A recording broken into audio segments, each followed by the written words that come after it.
Good morning, ladies and gentlemen. Dr. Hubdake, President of Tokyo University of Agriculture and Technology. Dr. Rodriguez, former Minister of MAP, Agriculture, Livestock and Food Supply. Ladies and gentlemen, it is my great pleasure and honor to have this opportunity to deliver greetings at the 100th anniversary of Japanese immigration to Brazil, Japan-Brazil Symposium of the Universities and the Cultural Research Institute. I'd like to take this opportunity to discuss Japanese immigrants' contributions to the Brazilian agriculture and Japan-Brazil Agricultural Cooperation.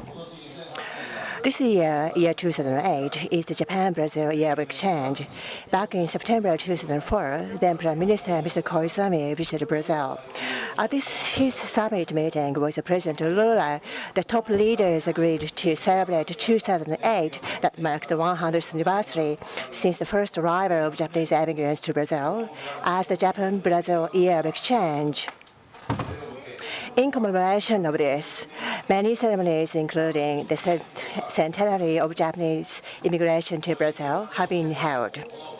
At MEF, Ministry of Agriculture, Forestry and Fisheries, on this occasion, we are taking initiatives to promote agricultural exchanges with Brazil.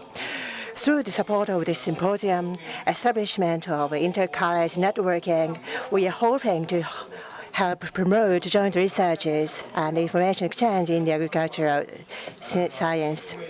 Japanese immigration to Brazil started when Kasutomaru, an immigration boat, was docked in Santos with 781 Japanese on board on the 18th of June 1908. Since then, Japanese immigrants have steadily increased to 250,000. If second and third generation Japanese are included, there are about 1.5 million ethnic Japanese living in Brazil, forming the largest Japanese community in the world outside Japan.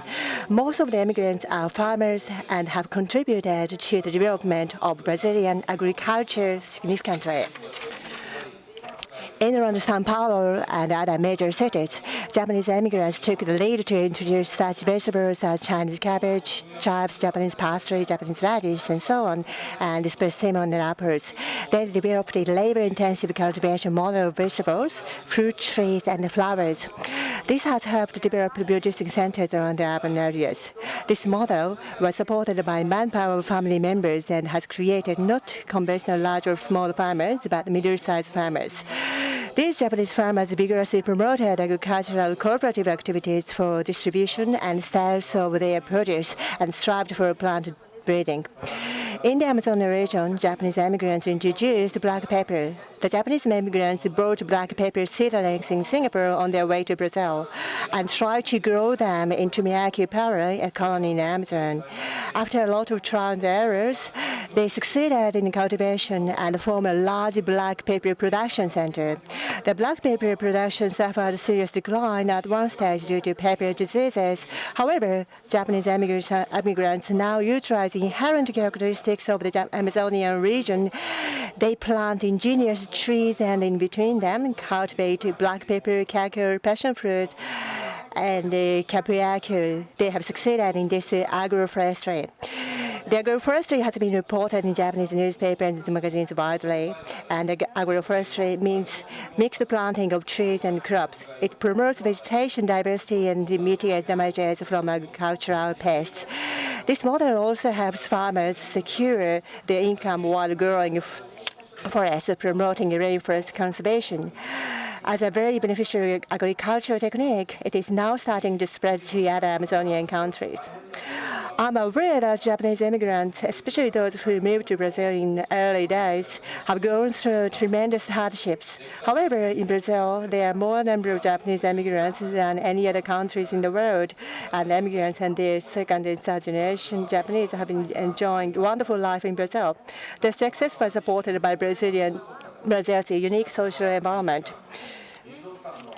Brazil is a country immigrant. It is a multi-ethnic country. All these different racial and ethnic groups of people living in harmony without any racial discrimination and creating a very diversified, exciting society.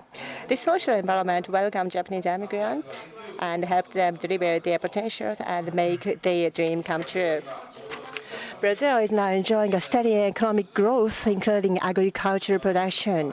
One of the reasons for this is that its economy has a diversity, and is the case with the racial and social landscape. For example, Brazil is a major exporter of agricultural produce and mineral resources. However, it does not rely only on the export. Brazil's domestic demand is also expanding. This has been supported by its large population of 184 million and shrinking income gaps thanks to the poverty programs. Increased buying power of the society has been driving domestic demand. Moreover, Brazil not only has a strong primary industries such as farming and mining, but also such manufacturing industries as automobile that has successfully replaced the import are forming an important part of the economy. On the energy front, several large offshore oil reserves have recently been discovered. Brazilian economy is also thriving on the biofuel production. As has been described, Brazilian economy is widely diversified, just like its ethnic and social structure. This diversity is acting as a strong pillar for the society and economy. Now, let me touch on the agricultural cooperation between Japan and Brazil. Brazilian soybean production has rapidly grown in recent years to the level almost exceeding the largest producer, America. This rapid growth was propelled by the dramatic increase in soybean production in the Midwest region called Cerrado. For this soybean production in Cerrado, Japan and Brazil operated a large-scale cooperation program for about 20 years, from 1979 to 2003. This is so-called Cerrado Agricultural Development Cooperation Program, supported by total loans of 68.4 billion yen. Japan provided loans of 35.1 billion yen from both the government and private banks to support ethnic Japanese and other farmers in the colonies. Japan has been conducting many agricultural cooperation programs, but this Cerrado program is the largest program of all. Cerrado is located in Midwest Brazil, accounting for a fourth of the national land, or 200 million hectares. Although it spreads a wide area, soil is highly acidic and was an undeveloped region with only twisted low shrubs growing. A French anthropologist, Claude Lévi-Strauss, who conducted research in Brazil, describes Cerrado in his book Tristes Tropiques, that Cerrado is the most barren half-desert area. Bilateral cooperation has driven this barren soil to change into a major agricultural production center. The father of the green revolution and Nobel Peace Prize laureate, Dr. Norman Borlaug, highly evaluated Cerrado agricultural cooperation as one of the great achievements of agricultural science in the 20th century. Reasons of the success of the program include the increased yield achieved by improvement of the highly acidic soil by lime and fertilizers, and the internationally growing demand for soybean due to expanding consumption of livestock products. From late 1980s for 10 years, Brazil suffered hyperinflation and fell into an economic crisis in the late 1990s. The program was affected by this, and its progress was inhibited. However, the program then overcame this challenge, and later the Japan-Brazil cooperation delivered a great success. The Cerrado program had great significance as a pilot program, and as such, presented a development model for the Cerrado region, and they attracted many immigrants. The program acted as a strong driver for the agricultural development and had a ripple effect. Most of the production centers of soybean are located in the northern hemisphere, such as the U.S. Cerrado is in the southern hemisphere. Its harvest comes 6 months later than the northern production centers, allowing the world to hedge climate damage risks. Agricultural production in Cerrado will continuously act as a great supplier of food to the world market.